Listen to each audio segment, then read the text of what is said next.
Olá, eu vim aqui compartilhar uma dica com vocês. É algo simples, mas que impactou diretamente na rotina da minha casa. Eu aprendi e ensinei isso para as minhas pequenas e a gente tem, desde então que a gente tem praticado essa dica na nossa casa, a gente tem evitado bastante conflitos porque a gente começou a entender como que o nosso cérebro funciona, especialmente esse andar de cima e o andar de baixo, e a importância deles estarem conectados para que a gente consiga se relacionar bem, de forma respeitosa e mais harmoniosa na nossa casa. Então, é uma ferramenta que o Daniel Sigman, que é autor desses livros, né, que a gente tem trabalhado com vocês, que é o Cérebro da Criança, o Cérebro do Adolescente, tem uma série de outros livros que ele traz de uma maneira bem prática os conhecimentos da neurociência aplicados à educação de filhos, e é super legal como que ele demonstra isso. E isso é a questão do andar de cima e do andar de baixo através de uma representação com as nossas mãos. Então eu vou ensinar para vocês agora o cérebro na palma da mão. Vocês façam com vocês mesmos aí, aprendam e ensinem para os filhos de vocês. Mesmo que eles sejam pequenos, é possível adaptar a linguagem e eles vão receber essa mensagem e ela pode ser útil em vários momentos da vida deles, não apenas no relacionamento deles com vocês, mas na escola, com o coleguinha, quando eles perceberem que estão perdendo o controle, eles vão lembrar que eles precisam reintegrar o cérebro deles. Então vamos lá, eu vou ensinar para vocês o cérebro na palma da mão.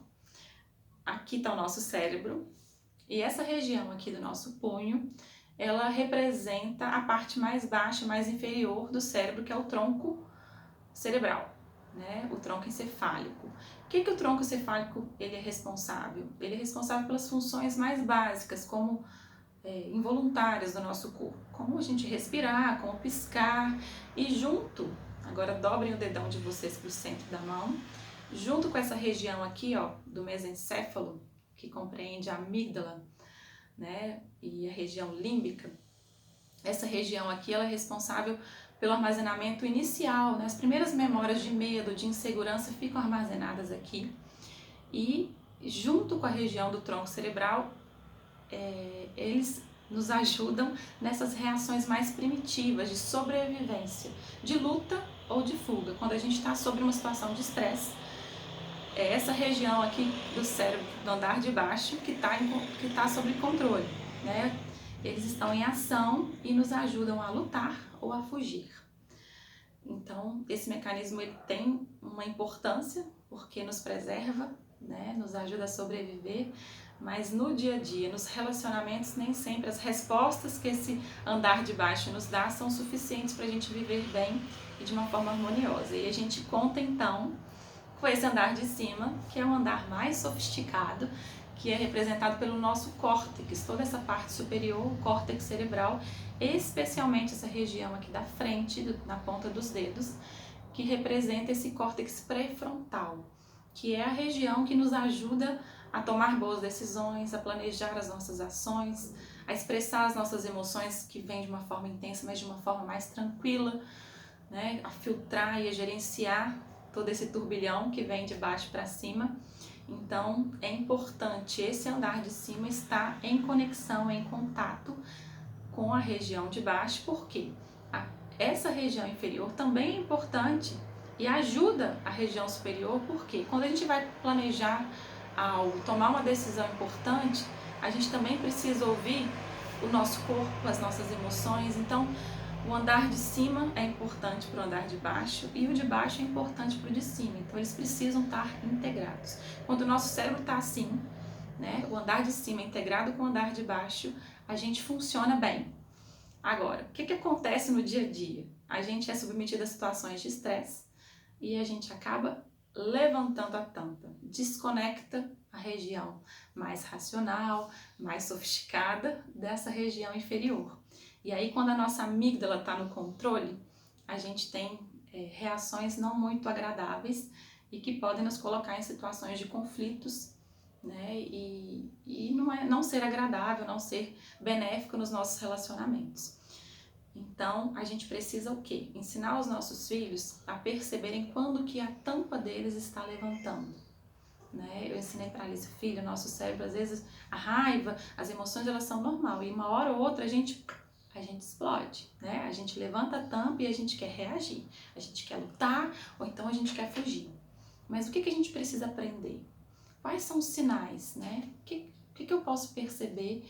Como que eu posso identificar que o meu cérebro está levantando a tampa? Às vezes eu posso evitar uma explosão muito grande só de perceber que essa desconexão está começando a acontecer.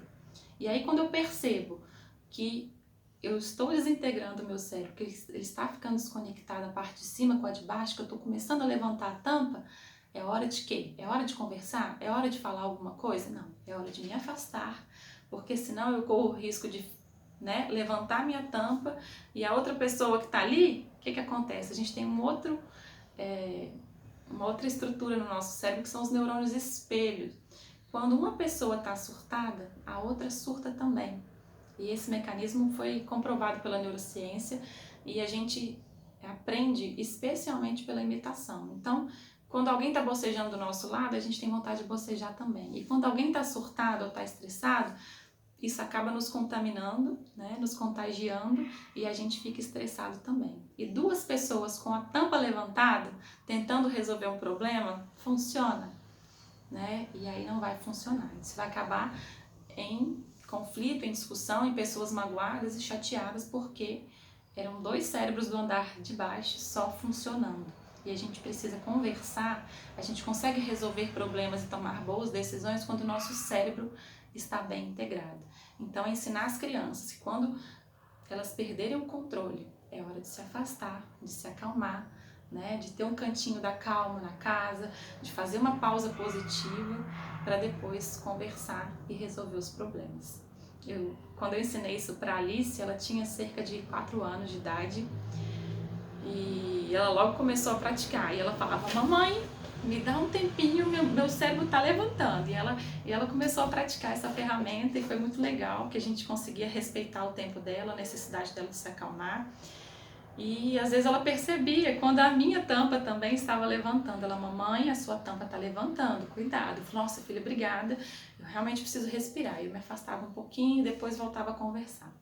E certa vez a gente estava se organizando para uma viagem, muitas coisas para resolver e o horário estava apertado, justo, e eu falei num tom um pouco mais exaltado, assim, com o meu esposo. Não era uma briga, mas ela percebeu a tensão no ar e ela falou, mamãe, lembra que você me ensinou que a gente não pode conversar com a tampa levantada? E eu falei, filha, é verdade.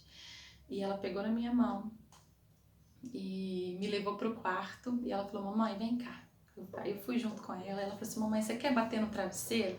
Porque a gente já tinha construído uma roda de escolhas para a raiva e uma das opções favoritas dela para se acalmar é bater no travesseiro. E ela falou, mamãe, vem cá, vou te ajudar a se acalmar. E aí me ofereceu o travesseiro, a gente bateu no travesseiro juntas, foi, né, segurei um pouco de rir porque eu fiquei orgulhosa dela estar colocando em prática aquele ensinamento e me ensinando também a me autorregular, me lembrando disso.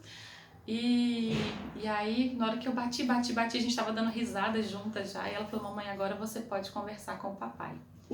É verdade, filha, agora eu posso conversar com o papai, porque o meu cérebro já está reintegrado novamente. E aí a gente, né, ficou muito feliz, porque é uma ferramenta simples, e se a gente ensina e a gente se dispõe a ser modelo junto com as crianças, a gente tende a ter sucesso aí e evitar esses conflitos na nossa casa. Espero que essa dica tenha sido útil.